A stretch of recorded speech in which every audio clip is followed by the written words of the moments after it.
Hello friends, welcome back to our channel srianusha's our life our hands.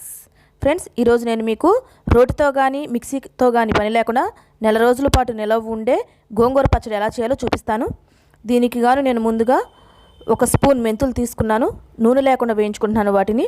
మెంతులు సగం వేగాక 2 స్పూన్లు జీలకర్ర వేసి దాన్ని కూడా మంచిగా వేగనిస్తున్నాను.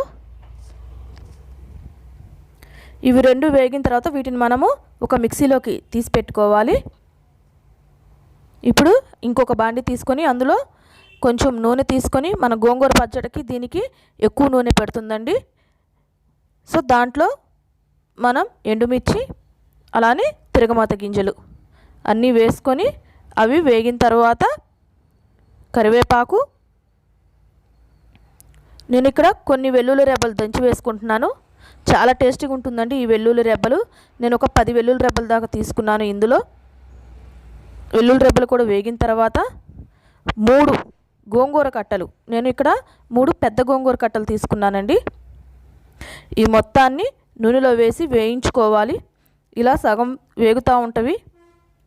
మనం గోంగూర వేగుతూ ఉన్న టైంలోనే ఇందాక వేయించి పెట్టుకున్న మెంతులు జీలకర్ర మిశ్రమాన్ని మిక్సీలోకి తీసుకొని దాంట్లో 2 స్పూన్ల కారం,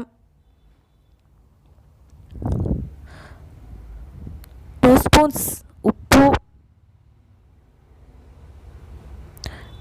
వేసుకొని నేను మిక్సీ పట్టాను. వాటిని మంచిగా ఇలా పొడిలాగా చేసుకున్న తర్వాత అందులో నేను 2 పెద్ద ఉల్లిపాయలు తీసుకున్నానండి. పెద్ద సైజు ఉల్లిపాయలు ఉన్నాయి, అవి తీసుకున్నాను. వాటిని ముక్కలుగా చేసుకున్నాక దాన్ని కూడా మళ్ళీ ఇంకొకసారి లైట్గా మిక్సీ వేసుకోవాలి. ఆ విధంగా కచ్చాపచ్చగా మిక్సీ వేసుకున్న తర్వాత వాటిని పక్కన పెడదాం. ఇప్పుడు గోంగూర వేగుతున్న టైంలోనే మనం కొంచెం ఒక 1/2 స్పూన్ పసుపు వేసుకున్నాం కదా, అది కలబెట్టిన తర్వాత మనం మిక్సీ వేసుకున్న ఉల్లి మిశ్రమం ఏదైతే ఉందో ఆ మిశ్రమాన్ని ఇలా వేయిస్తున్న గోంగూరలోనే వేసుకొని దాన్ని చాలా బాగా కలబెట్టాలి.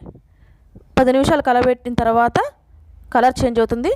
కలర్ చేంజ్ అయిన తర్వాత చూసారా, మన నెల రోజులు నిలవ ఉండే గోంగూర పచ్చడి రెడీ.